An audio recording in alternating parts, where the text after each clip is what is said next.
গাটকে বলা হয় আমাদের দ্বিতীয় ব্রেন, কিন্তু ব্রেন তো মাথায় থাকে আর গাট পেটে থাকে। তাহলে এটা কি করে দ্বিতীয় ব্রেন হলো? শুধু তাই না, এই গাট আর ব্রেনের একটা নিবিড় সম্পর্ক আছে। যখনই ব্রেনটা একটু এলোমেলো হয়ে যায়, তুমি খুব বেশি অ্যাংজাইটি করো, স্ট্রেস করো, দেখবে তোমার পেট খারাপ হতে পারে, কনস্টিপেশন হতে পারে, বা খাবারটা ঠিক করে হজম হলো না, গ্যাস বা অ্যাসিডিটি হয়ে গেল। এই সবকটাই হয় গাটের ভেতরে। তার মানে ব্রেনটা সমস্যা করলে গাটটাও সমস্যা করতে শুরু করে। আবার উল্টোটাও হয়, যখন গাটের হেলথটা খারাপ হয় তখন ব্রেনটাও ঠিক করে কাজ করে না, ব্রেন ফগ হয়ে যায়, এনার্জি কমে যায়, তোমার ডিসিশন মেকিং পাওয়ারটা নষ্ট হতে থাকে। তাহলে বুঝতে পারছো, এই ব্রেন আর গাটের কোঅর্ডিনেশনটা তুমি ঠিক রাখলেই তোমার ওজনটা কমবে, ভুঁড়িটা কমবে এবং তুমি দীর্ঘদিন সুস্থ থাকতে পারবে। আজকের ভিডিও থেকে জানতে পারবে এই গাটের সাথে ওজন কমার কি সম্পর্ক। তাই পুরো ভিডিওটা ভীষণ মন দিয়ে দেখো, তোমার গাটটা খারাপ হয়েছে কিনা সেটাও তুমি আজকের ভিডিও থেকেই জানতে পারবে। Welcome to good life with Sukarna. আমি লাইফস্টাইল কারেকশন কোচ। শুধুমাত্র ওজন কমানো না, সুস্থ থাকার জন্য মাইন্ড, বডি আর সোল এই তিনটেকেই ঠিক রাখতে হয়। তুমি যদি আমার পার্সোনাল গাইডেন্সে ওজন কমাতে চাও, সুস্থ থাকতে চাও, তাহলে আমার 2 ঘন্টার ইন্ট্রোডাকশন সেশন জয়েন করো। সেশন বুক করার জন্য নিচের নাম্বারে LCW লিখে হোয়াটসঅ্যাপ করো। আমাদের গাটটা যেটা পেটে থাকে সেটা যেহেতু সেকেন্ড ব্রেন, তাই সেটার সাথে ওজন কমার একটা ডাইরেক্ট কানেকশন আছে। তোমার যখন গাটের স্বাস্থ্যটা খারাপ হতে থাকে, প্রথম সিগন্যাল যেটা দেয় সেটা হচ্ছে যাই খাও না কেন গ্যাস বা অ্যাসিডিটি হয়ে যায়, ঠিক করে খাবারটা হজম হয় না। দ্বিতীয় সমস্যা হয় কনস্টিপেশনের সমস্যা। আবার কারুর লুজ মোশনও হতে পারে, তবে বেশিরভাগ মানুষেরই কনস্টিপেশন হয়। এর সাথে সাথে ওজন কমাটা হঠাৎ করে বন্ধ হয়ে যায়। তুমি একই খাবার খেলে, একই জীবনযাপন করলে, তারপরেও যখন গাটের স্বাস্থ্যটা খারাপ হচ্ছে তখন তোমার ফ্যাট লসটা বন্ধ হয়ে যাচ্ছে। এর সাথে সাথে কর্টিসল হরমোনটা বেশি বেড়ে যায়, তার জন্য সুগার ক্রেভিংটাও অনেক হতে থাকে।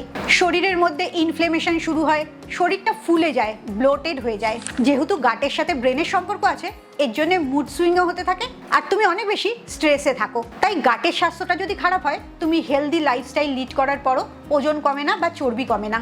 বিশেষ করে এর এফেক্টটা মহিলাদের উপরে বেশি পড়ে, কারণ মহিলারা অল্প কিছুতেই স্ট্রেস নিয়ে নেয়। শুধু নিজের জীবন না, নিজের ফ্যামিলি মেম্বারদের সামান্য ঘটনাতেও অনেক বেশি স্ট্রেস নিয়ে নেয়। খাওয়ার স্কিপ করে, বিশেষ করে সকালের ব্রেকফাস্টটা। সবার জন্য ব্রেকফাস্ট বানাতে বানাতে নিজের ব্রেকফাস্ট করারই আর সময় হয় না। তারপরে রাত্রিবেলা গিয়ে সব টেনশন, অ্যাংজাইটি, সারাদিনের খাটাখাটনির পর মোবাইলটা যখন হাতে নিয়ে বসা হয়, হুঁশই থাকে না কখন অনেকটা রাত হয়ে যায়। এই সমস্ত কারণের জন্য গাট হেলথটা মহিলাদের বেশি খারাপ হতে থাকে।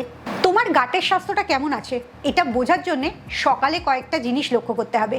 ঘুম থেকে উঠে দেখবে তোমার পেটটা কি অপ্রয়োজনে অনেকটা ফুলে আছে, কিংবা চোখের তলাটা কিরম ফোলা লাগছে, মুখের স্কিনটা কিরম লুজ লাগছে। এই সবগুলোই হজমটা ঠিক করে না হওয়ার লক্ষণ। তুমি লক্ষ্য করে দেখো তো, আগের দিন অনেক রাত্রে কি ডিনার করেছিলে, বা রাতের ঘুমটা ঠিক হয়নি, প্রচণ্ড স্ট্রেস, অ্যাংজাইটি দিয়ে যাচ্ছ তুমি। এই সমস্ত কারণগুলোর জন্য কনস্টিপেশনও হতে পারে।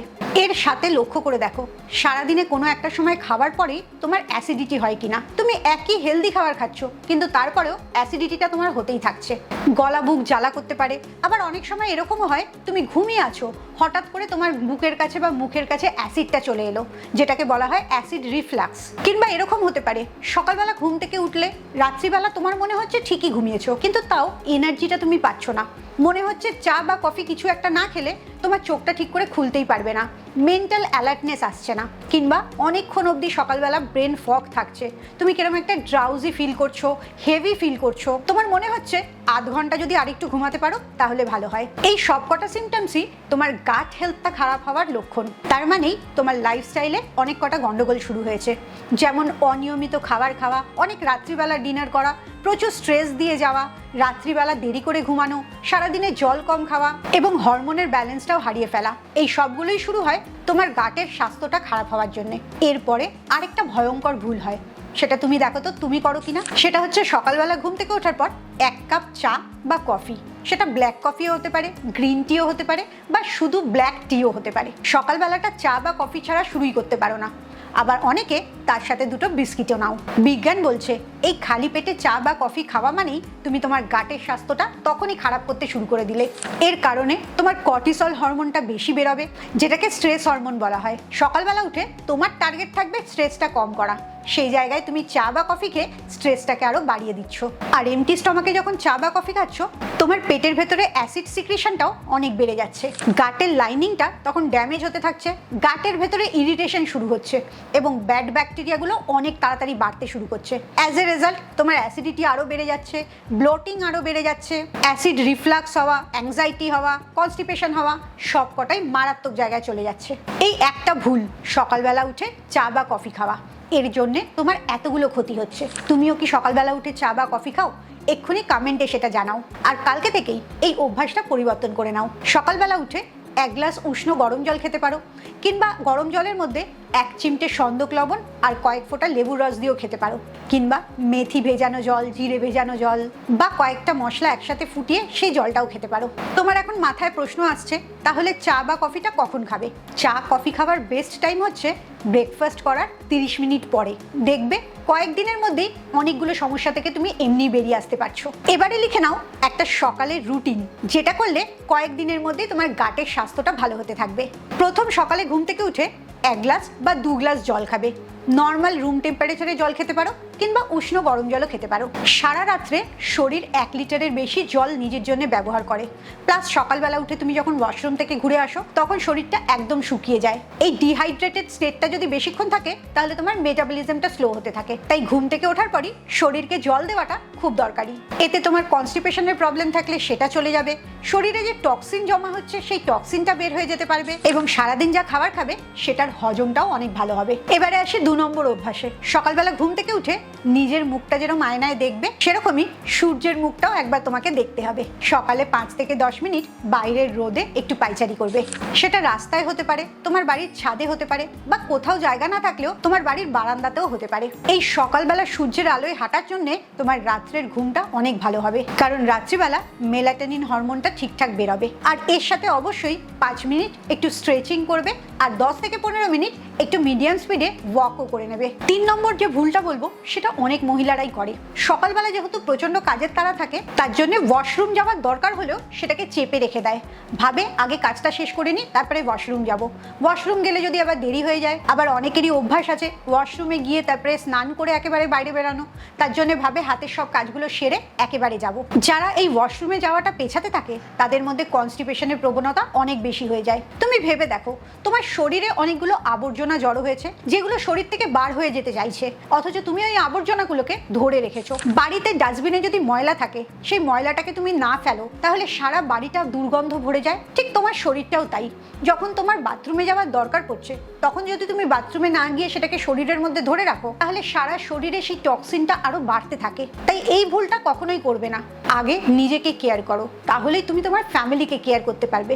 তোমার যদি সকালবেলা অনেক কাজের জন্য খুব অ্যাংজাইটি আর টেনশন হয়, তাহলে একটুখানি দাঁড়িয়ে যাবে, আস্তে আস্তে নিঃশ্বাস নেবে আর নিঃশ্বাসটা ছাড়বে, আর নিজেকে মনে মনে বলবে সব কিছু ঠিক আছে, আমার চারপাশটায় সব কিছু পারফেক্ট আছে, আমার কোনো দেরি হচ্ছে না, আমি সব কিছু ঠিক টাইম মতো ম্যানেজ করে নিচ্ছি, কোনো টেনশন করার দরকার নেই, রিল্যাক্সড হয়ে কাজটা করা। এটা যখন নিজেকে বারবার বলতে থাকবে আর বাইরের থেকে অক্সিজেনটা তোমার ব্রেনে ঢুকবে, তখন দেখবে তোমার স্ট্রেস আর অ্যাংজাইটিটা অনেকটা নর্মাল হয়ে গেছে।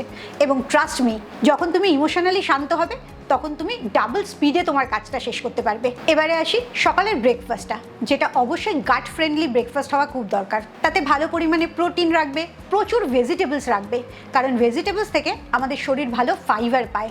যদি একটা প্রোবায়োটিক রাখতে পারো, সেটা আরও ভালো হয়। সেটা সাদা দইও হতে পারে, বা কিমচি, কাম্বুজা, যে কোনো জিনিস হতে পারে।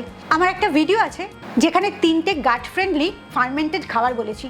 এই ভিডিওটা দেখার পরে অবশ্যই সেই ভিডিওটা দেখো। তুমি যখন সকালবেলা গাট ফ্রেন্ডলি খাবার খাচ্ছ, দেখবে সারাদিনে তোমার খিদে কম পাবে, সুগার স্পাইকটা বেশি হবে না, আর ক্রেভিংটা একদম ধীরে ধীরে চলে যাবে। আর এর রেজাল্টে তুমি দেখতে পাবে খুব তাড়াতাড়ি নিজের ভুঁড়ির ইঞ্চিটা কমতে থাকছে। এতক্ষণ অবধি যা যা বললাম তুমি হয়তো সব কটা মেনে চলছো। সকালবেলা উঠে রোদে যাচ্ছ, গরম জল খাচ্ছ, হাঁটছো, গাট ফ্রেন্ডলি ব্রেকফাস্ট করছো, কিন্তু তাও এবারে যেটা বলবো সেটা না করলে এই এতগুলো জিনিস কোনো কাজ করবে না। তোমার গাট ব্যাকটেরিয়াটা কখনোই হেলদি হবে না। সেটা হচ্ছে তোমার ইমোশনাল হেলথ। তুমি যদি অকারণেই স্ট্রেস করো, অ্যাংজাইটি করো, বা তুমি হয়তো বলবে এগুলো করার জন্য যথেষ্ট কারণ আছে, তাহলে তোমার কাছে আমার একটাই প্রশ্ন, এই স্ট্রেস অ্যাংজাইটি করে যে কারণগুলোর জন্য করছো, সেই সমস্যাগুলোর কি সমাধান পেয়ে যাচ্ছ? নাকি তার সাথে আরেকটা সমস্যা বাড়িয়ে দিচ্ছ, সেটা হচ্ছে নিজের স্বাস্থ্যটা খারাপ করছো। তাই এখন থেকে নিজেকে একটা সেন্টেন্স বলতে হবে, সেটা হচ্ছে অ্যাংজাইটি বা স্ট্রেস এটা নর্মাল না। সব সিচুয়েশনগুলো নিজের মতো করে ম্যানেজ করাটাই নর্মাল। কারণ বেশিরভাগ মানুষই এখন ভাবে অ্যাংজাইটি আর স্ট্রেসটা খুব নর্মাল। সংসার করলে অ্যাংজাইটি তো হবেই, চাকরি করলে স্ট্রেস তো হবেই। এই কথাগুলোকে পরিবর্তন করে ফেলো। স্ট্রেস বা অ্যাংজাইটিকে হ্যান্ডেল করতে শিখতে হবে, কারণ তোমার ব্রেনের সাথে গাটের ডাইরেক্ট কানেকশন। যখনই তোমার মেন্টাল হেলথটা ভালো থাকছে না, তখনই তোমার ফিজিক্যাল হেলথটা খারাপ হতে থাকছে। তাই অ্যাংজাইটি স্ট্রেস করে একটা ভুঁড়ি, প্রচুর চর্বিযুক্ত একটা দেহকে ইনভাইট করবে, নাকি এইগুলোকে ম্যানেজ করে একটা বেস্ট লাইফ লিড করবে? এই সমস্ত জিনিসগুলোকে ম্যানেজ করাই আমার লাইফস্টাইল কারেকশন প্রোগ্রামে শেখানো হয়। তাই তুমি যদি আমার গাইডেন্সের নিজের লাইফটা চেঞ্জ করতে চাও, তাহলে এক্ষুনি নিচের নাম্বারে LCW লিখে হোয়াটসঅ্যাপ করো। এবারে আসি এমন একটা সমস্যার সমাধানে যেটা অনেক মানুষের মধ্যেই আছে, অ্যাসিডিটি আর গ্যাসের প্রবলেম। তার জন্য কয়েকটা ডিসিপ্লিন তোমাকে মেনটেন করতে হবে। যেমন আজকে থেকেই আর বেশি রাত্রে ডিনার করা চলবে না। রাত্রি 7টা থেকে 8টার মধ্যে ডিনারটা শেষ করতে হবে। সেকেন্ড যেটা করবে, যা এতদিন খাও তার থেকে 20% খাবার কম খাবে। বিশেষ করে রাত্রিবেলা ওভার ইটিং একদম করবে না। 3 নম্বর কাজ করবে, কোনো রকম ভাজা বা ডিপ ফ্রাইড খাবার খাবে না। কারণ ভাজা খাবারে পুষ্টিগুণ কিছুই থাকে না, প্রচুর ক্যালোরি থাকে, প্রচুর তেল থাকে, যেটা তোমার পেটটা ঠিক করে হজম করতে পারে না। নেক্সট যেটা করবে, খাবারটা খুব ধীরে ধীরে খাবে। যত বেশিবার চেবাবে তত ভালো ওটা হজম হবে, কারণ হজমটা তোমার মুখ থেকেই শুরু হয়ে যাবে। কোনো রকম মিষ্টিযুক্ত জল খাবে না, মিষ্টিযুক্ত খাবার খাবে না, প্যাকেটে প্রসেস করা কারখানায় তৈরি কোনো খাবার খাবে না। এর সাথে বলি কি কি খাবে। চেষ্টা করবে দই যেন রোজই তোমার খাবারের মধ্যে থাকে, বা অন্য কোনো ফার্মেন্টেড খাবারও খেতে পারো। গরমকালে পান্তা ভাতটা সেখানে খুব ভালো একটা ফার্মেন্টেড খাবার। এর সাথে প্রচুর শাকসবজি খাবে, কারণ সেগুলো থেকে যে ফাইবারটা পায়, সেই ফাইবারটা হচ্ছে গুড ব্যাকটেরিয়ার খাবার, যাতে গুড ব্যাকটেরিয়াগুলো আরও শক্তিশালী হতে পারে। সারা দিন ধরে অল্প অল্প করে জল খাবে এবং প্রত্যেকবার খাওয়ার পরে 10 থেকে 15 মিনিট হাঁটবে। আর খাওয়ার সময় খাবারের দিকেই মন দেবে, কারোর সাথে গল্পও করবে না, ফোনও দেখবে না। পুরো কনসেন্ট্রেশনটা যেন তোমার খাবারের ওপরেই থাকে। এই কটা অভ্যেস যদি তুমি ফলো করো, আমি তোমাকে প্রমিস করছি 1 মাসের মধ্যে দেখবে তোমার অ্যাসিডিটি গ্যাসের সমস্যাটা অনেকটা কমে গেছে। এবারে আসি মেয়েদের একটা বেসিক প্রবলেমে, সেটা হচ্ছে আয়নার দিকে তাকিয়ে তুমি নিজেকে কি বলো। তুমি খুব মোটা হয়ে গেছো, খুব চুল পড়ে যাচ্ছে, স্কিনটা কেরম হয়ে যাচ্ছে, ভুঁড়িটা বেরিয়ে গেছে, এই সমস্ত ইনসাল্টিং কথাগুলো কি তুমি নিজেকে বলতে থাকো? তুমি যদি এটা করো, তাহলে আজকে থেকেই নিজেকে বাজে কথা বলা বন্ধ করে দাও। সেই জায়গায় নিজেকে বলতে থাকো, আমি ডিসিপ্লিনড মানুষ হচ্ছি, আমি সবসময় হেলদি খাবার খাচ্ছি, আমি নিজের শরীরকে কষ্ট দিচ্ছি না, আমি জাঙ্ক ফুড নিজের শরীরে ঢোকাচ্ছি না, আমি ঠিক টাইম মতন খাবার খাচ্ছি, আমি তাড়াতাড়ি ঘুমিয়ে পড়ছি, আমার স্কিনটা আস্তে আস্তে বেটার হতে থাকছে।